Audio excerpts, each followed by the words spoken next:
Hello everyone, hope তোমরা সকলে ভালো আছো। সকাল সকাল স্নান টান করে রেডি, এখন যাব রান্না করতে। তোমাদের সাথে শেয়ার করব কি রান্না করি না করি। এখানে ভাবলাম টেক্সাসে যে সামার পড়ে গেল, আর ঠান্ডা পড়বে না, অ্যাটলিস্ট স্প্রিং আর কি। স্প্রিংয়েও ভালোই গরম থাকে, আর ঠান্ডা পড়বে ভাবিনি। আমাদের যে মোটা লেপ আমরা গায়ে দিই, শীতকালে বের করা হয়, নব বললো কি ওটা প্যাক করে তুলে রাখি, ঠিক আছে, কেচে ফেচে। আমি বললাম দাঁড়া, ওয়েট কর। পুরো ওয়েদার চেক করলাম, গতকালকে ধরো 26-27 ডিগ্রি সেলসিয়াসে ছিল, আজকে সকাল থেকে মানে ধরো 5-6 ডিগ্রি সেলসিয়াসে। দুপুরবেলা একটু হয়তো টেম্পারেচার বাড়বে, 15-16 হয়ে যাবে, কিন্তু রাত্রে আবার ড্রপ করে যাবে। আর এটা চলবে পুরো এক সপ্তাহ। আই থিঙ্ক পরশু দিন মনে হয় 2-3 ডিগ্রি সেলসিয়াসে, মানে এই সপ্তাহটা আবার ঠান্ডা, শীতকাল। তো টেক্সাসের ওয়েদার বোঝা মুশকিল। এখন একটু এই মেঘলা মেঘলাই ওয়েদার। আগের দিন নভ এই ঘাস ঠাস পুরো কেটে এখানে ট্রিটমেন্টও করেছে, সেটা হচ্ছে ঘাসে না উইড হয়ে যায়, তো তার জন্য আর কি কিছু মেডিসিন, ঘাসের মেডিসিন দিতে হয়, না তো আর এই গ্রিন হয়ে উঠবে না। তো ওটা দেওয়ার সাথে সাথেই দেখো এই যে এগুলো কিছু কিছু উইড আছে, কিছু কিছু ঘাসও উঠে যাবে, যেহেতু ঘাসটা কেটে স্প্রিংকলার চালিয়েছে ফ্রন্টে ব্যাকে। তার সাথে সাথে এই গোলাপ গাছটাকেও ট্রিম করে দিয়েছিল, এটাতেও ভালো পাতা এসে গেছে, ছোট ছোট এসেছিল পাতাগুলো, দেখো বড় হয়ে যাচ্ছে। এই যে এখানে সামারে এত গরম পড়ে না, গাছপালা আর কি খুব কষ্ট। এই দুটো গাছ, এটা অ্যাকচুয়ালি ছোট ফুরুষ ফুলের গাছ, কিন্তু এটা ট্রিম করেছে, তো আমি মানে হোপ করছি যেন এর মধ্যে পাতা চলে আসে, জানি না কি হবে। আর সামারে এত গরম পড়ে, তখন আবার লোক রাখে নভ, প্রতি 2 সপ্তাহ অন্তর অন্তর ঘাস কাটতে হয়। ব্যাকইয়ার্ডটা আমাদের বিশেষ করে না, এই জায়গাটা তো এইটুকুনি, ব্যাকইয়ার্ডে অনেকটা ঘাস, তো ওই জন্য তখন 2 সপ্তাহ অন্তর অন্তর লোক আসে ঘাস কেটে দেওয়ার জন্য। কিন্তু এই উইন্টারে আবার যেমন 2 মাস খুব শান্তি, মানে এই ঘাস বাড়েও না, মানে একদম শুকিয়ে যায়, তো কাটতে হয় না। কিন্তু এই স্প্রিং আসার আগে আবার এই গাছপালা সব ছাটাছুটি এগুলো ও নিজেই করে দেয়। চিকেনটাকে ম্যারিনেট করে আমি ফ্রিজে রেখে দিয়েছিলাম গতকালকে, আর এখন এখানে সব কিছু গুছিয়ে নিয়েছি। একটা গোটা পেঁয়াজ কেটে নিয়েছি, সর্ষের তেল দিয়ে বানাবো। দই নিয়ে নিয়েছি 2 চামচ, এখানে আদা রসুনের পেস্ট, সর্ষে, আর এটা ফোড়নে যাবে, একটু কাঁচা লঙ্কাও নেব, আর এটা হচ্ছে কারি পাতা আর শুকনো লঙ্কা নিয়েছি, এটা যাবে হচ্ছে ফোড়নে। আর আমি দইটার মধ্যে কি কি মেশাই দেখাচ্ছি। মানে আমি ব্রেস্ট চিকেন নিয়ে এসে এরকম ছোট ছোট পিসে কেটে নিয়ে এটাকে নুন হলুদ আর একটু সর্ষের তেলে আর কি ম্যারিনেট করে রেখে দিয়েছিলাম ওভারনাইট। দইটা তখন মেশাইনি, তো এখন দেবো দইটা। দই কী কী অ্যাড করি আবার দইয়ের মধ্যে সেটাও দেখাচ্ছি। এটা ফ্রিজ থেকে কিছুক্ষণ হলো বের করে নিয়েছি। একটু মশলা আর কি এর মধ্যে অ্যাড করে নেবো। 2 চামচ দইয়ের মধ্যে একটু ধনের গুঁড়ো, একটু জিরের গুঁড়ো, আর সামান্য যাবে হচ্ছে লঙ্কার গুঁড়ো। এটা মিশিয়ে নেব ভালো করে। চিকেনটা ম্যারিনেট করার সময় এর মধ্যে সল্ট দিয়েছিলাম, পেঁয়াজটা যখন ভাজবো তখনও দেবো, তো ওই জন্য দইটার মধ্যে সামান্য একটু সল্ট দিয়ে দেবো, বেশি না। আর দেবো সামান্য একটু হলুদ, আর একটু সর্ষের তেলও দিয়ে দেবো এর মধ্যে অল্প। এটা মাখিয়ে রাখবো, এটাই মেন মশলা।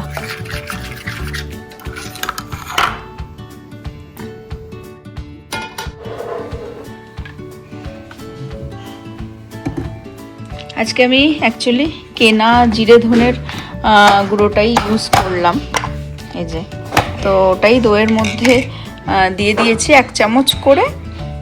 রান্না করতে করতে যদি প্রয়োজন হয় তখন তাহলে আমি আমাদের ঘরে যে ভাজা মশলাটা থাকে সেটা আমি পরে আবার হয়তো অ্যাড করব। ইভেন আদা রসুনের পেস্টটাও আমি মানে কেনাই আজকে ইউজ করছি। তেলটা গরম হয়ে গেছে, এখন আমি এর মধ্যে ফার্স্টে দিয়ে দেবো হচ্ছে সর্ষেটা আর শুকনো লঙ্কা। আঁচটা একটু কমিয়েই দিয়েছি, একটু ভাজা হলেই এর মধ্যে আমি কারি পাতা আর কয়েকটা কাঁচা লঙ্কাও দিয়ে দিচ্ছি।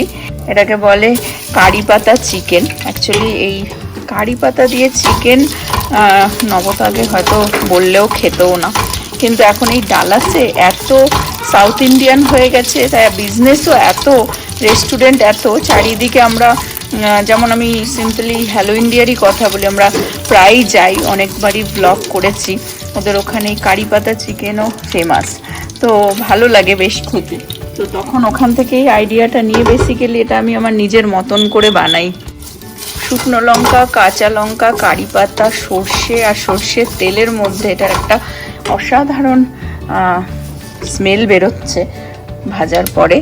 এখন আমি এর মধ্যে পেঁয়াজটা পুরোটা দেব না, হাফ পেঁয়াজ দেবো, একটা গোটা পেঁয়াজ কেটেছিলাম।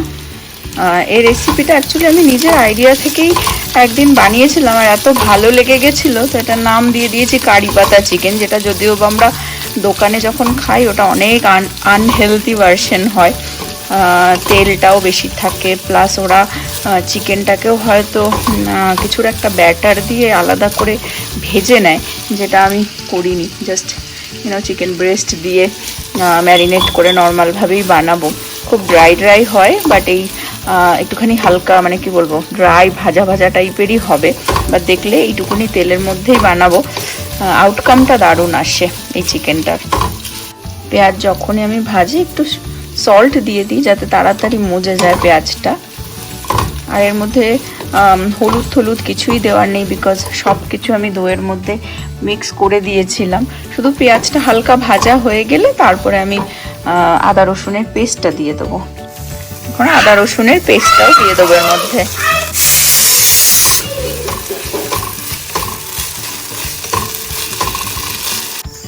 এবারে ঢেকে দেবো, আর দইটা একটু পরে দেবো, মানে জলটা বেরিয়ে আসুক তারপরে দেবো। জল দে আগে, জল একটু গাছে জল দিয়ে আমি মেরেছি, বলটা ঢুকে গেছে ওখানে। না অল্প অল্প দেবে, ব্যাস হয়ে গেছে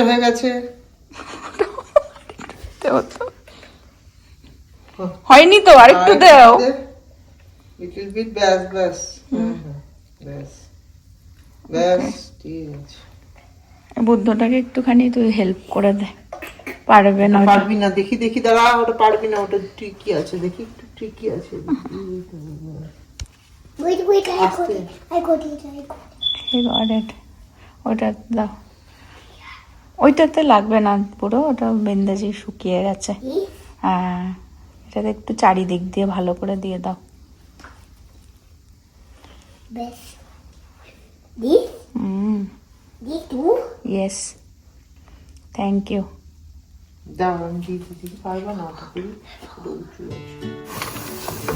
এখন এর মধ্যে দইটাকেও দিয়ে দেবো। এবারে ঢেকে যতক্ষণ এই জল পুরো শুকিয়ে যায় ঢেকে নাড়তে থাকতে হবে। জলটা পুরো শুকিয়ে এসেছে, দেখতে পাচ্ছ, ঢেকে করেছিলাম। এখন এটা আর একটুখানি হবে, তেল যদিও বা বেশি দিইনি, কিন্তু তাও আর একটুখানি নাড়াচাড়া করলে, তেল একটু বেরিয়ে আসলে কিছুই না, এটা হয়ে যায়।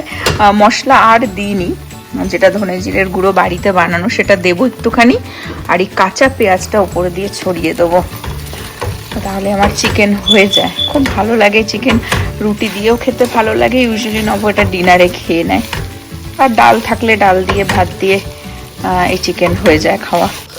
এই ঘরে বানানো জিরে ধনের গুঁড়োটা একটু দিয়ে দেবো নামানোর আগে।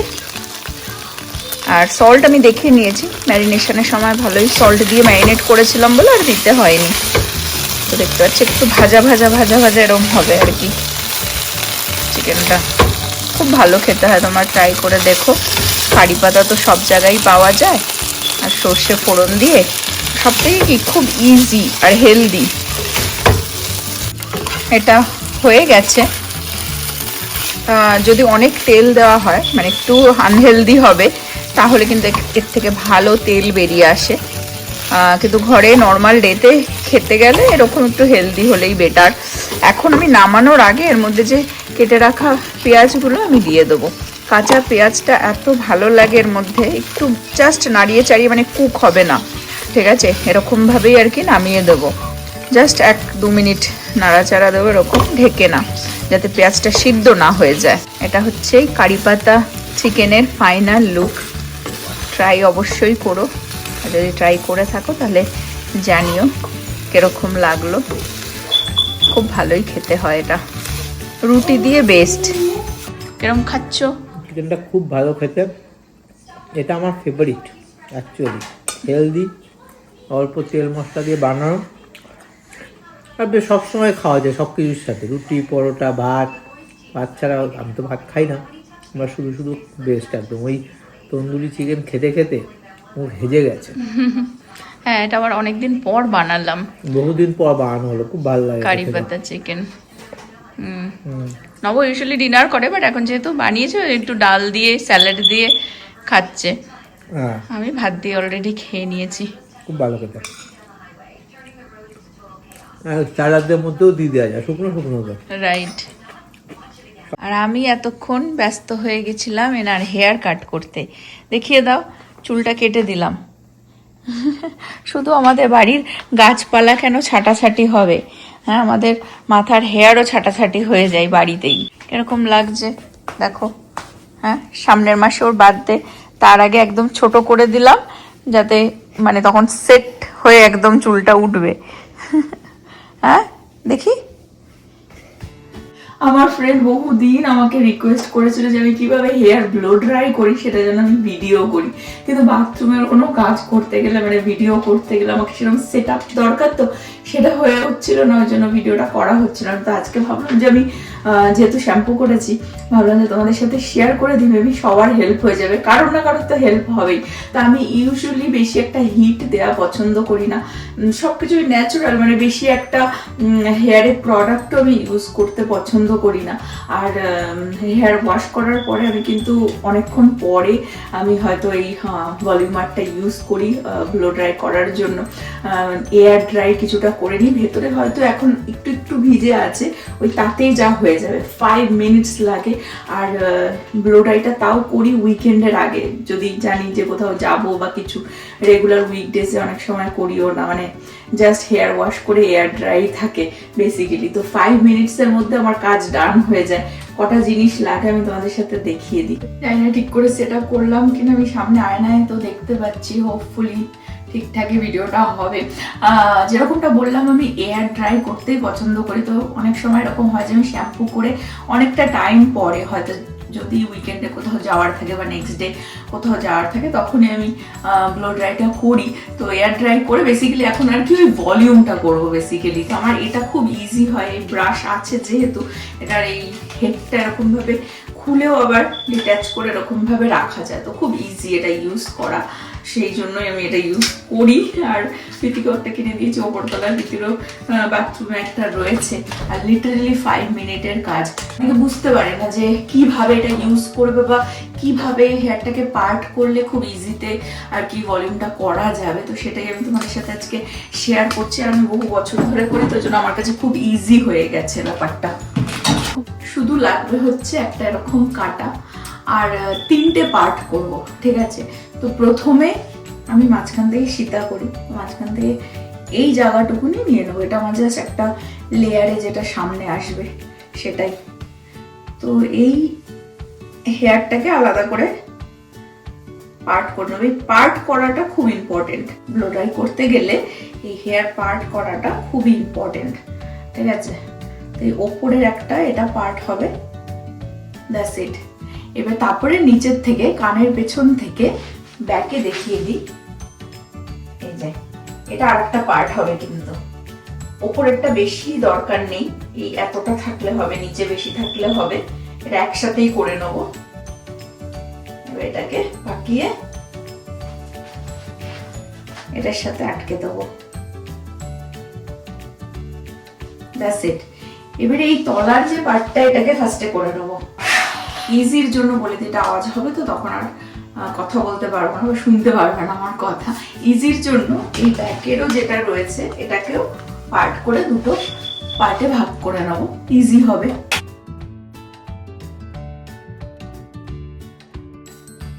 আর একটা জিনিস আমি দেখিয়ে দিই, যেরকম আমি দেখাচ্ছি, যেটাকে এরকম পাকিয়ে পাকিয়ে কিন্তু করতে হবে, ঠিক আছে, এরকমভাবে টানতে হবে। তো এটা একটুখানি তো বুঝতে হবে, যখন লেফট সাইড, এটা জানি না ক্যামেরায় এরকম বোঝা যাচ্ছে, আমার লেফট সাইড এটা, তো আমি যখন লেফট সাইডে করছি, এটা আমি রাইট হ্যান্ড এরকম ভাবে ধরেছি, আর এটা এরকম যাবে, ঠিক আছে। তো এরকম ভাবে নিয়ে নামাতে হবে।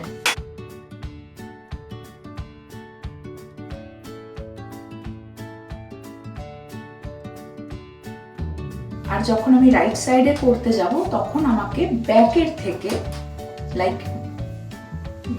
থেকে এরকম ভাবে আনবো ব্যাপারটা, ঠিক আছে? কিন্তু যখনই আমি এটাকে অন করছি এবং ব্রাশ করছি না কেন, একটা রোল টাইপের করে নিতে হবে যাতে হেয়ারটা খুব ফাস্ট অ্যান্ড একটুখানি হালকা কার্ভ হয়ে যায়, বেসিক্যালি ভলিউমটা যাতে চলে আসে।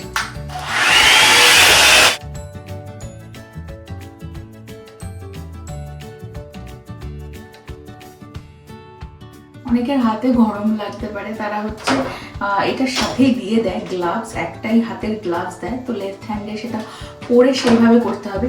আর এই যে ব্যাপারটা না, মানে যেটা টেনে টেনে হেয়ারটাকে ব্লো ড্রাই করাটা, সেটা প্র্যাকটিসের উপরে, যত করবে তত প্র্যাকটিস হবে। তো অনেক সময় দেখালেও হয় না, নিজে না করলে, সেটা ট্রাই না করলে বোঝা যায় না। তো যাই হোক, আমি নিচটা আগে করে নিই, তারপর আমি উপরের পার্টটা আবার দেখাচ্ছি। আর যদি এরকম বা এই পাশে নিয়ে যদি করতে অসুবিধা হয়, তাহলে এরকম ভাবে ব্যাকেও নিয়ে করা যায়, আমি সেটা একবার দেখিয়ে দিই। ব্যাকে এরকম নিয়ে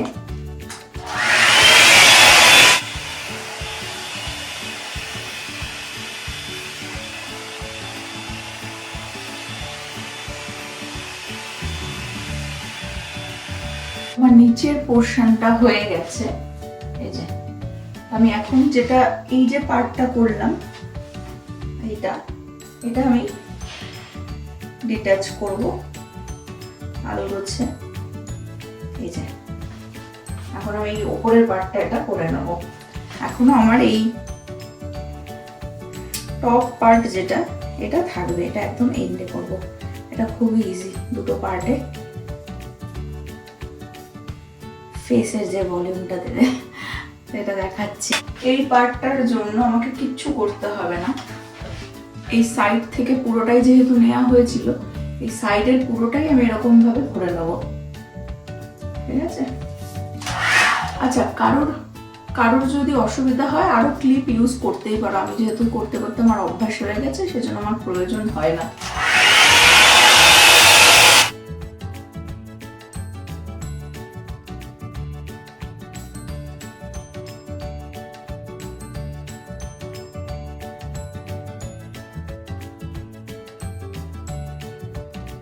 ব্যাকটা করে নেবো। ব্যাকটা করার জন্য আমাকে এখান থেকে পুরোটাই আমি ধরবো।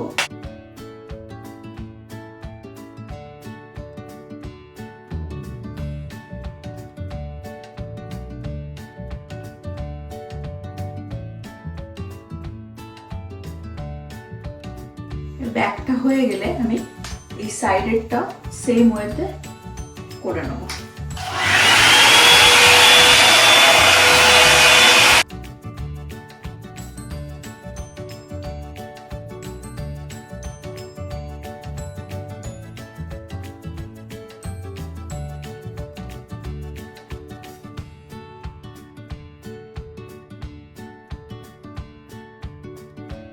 আমি সামনে থেকে পুরো ব্যাগটা দেখিয়ে দিচ্ছি।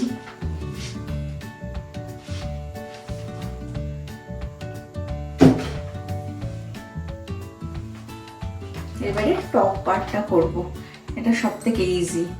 আর অ্যাকচুয়ালি কি, একটুখানি চুলটা ভিজে থাকলে না ভলিউমটা আরো ভালো হয়। আমার যেহেতু আজকে অনেকটা টাইম হয়ে গেছে, তো অতটাও তো ভিজে নেই, ভেতরে ভেতরে ভিজে আছে, বাট ওপরটা শুকিয়ে গেছে, তো তাও ঠিকই হচ্ছে। এন্ড রেজাল্টটা দেখাচ্ছি। এখানে দুটো পার্ট করতে হবে, তো সামনেরটা আমি সিকিউর করে নেব, এটা মেইন ইম্পর্টেন্ট।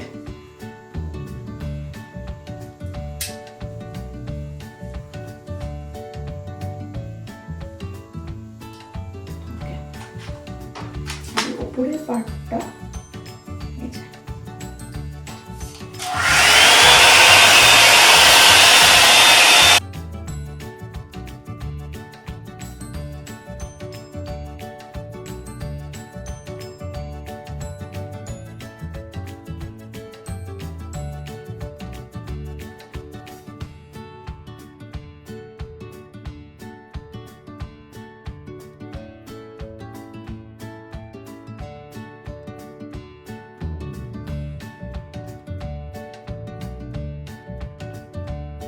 অলওয়েজ এই ফ্রন্ট পার্টটা যখনই ব্লো ড্রাই করা হবে তখনই অলওয়েজ ফেসের থেকে ওয়ে যেতে হবে, ঠিক আছে, মানে ফেসের দিকে না, বাইরের দিকে, এরকমভাবে বাইরের দিকে, তবে ভলিউমটা আসবে, ব্যাপারটা আসবে। তো করে ফেলি আমি।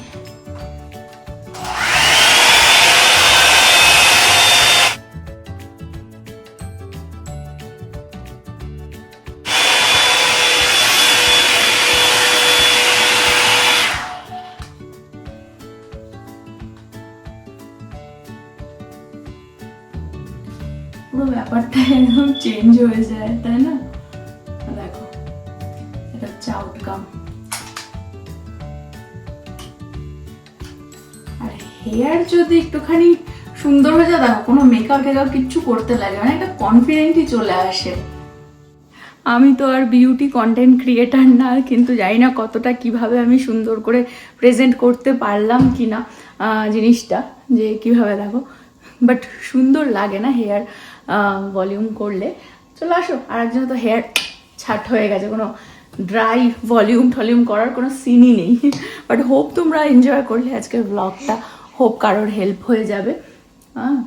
এখানে আজকের ব্লগটা এন্ড করবো। হোপ তোমরা সকলে ভালো থাকবে, সুস্থ থাকবে, হ্যাপি থাকবে। আবার আগামী ব্লগে দেখা হবে। My mango, yeah.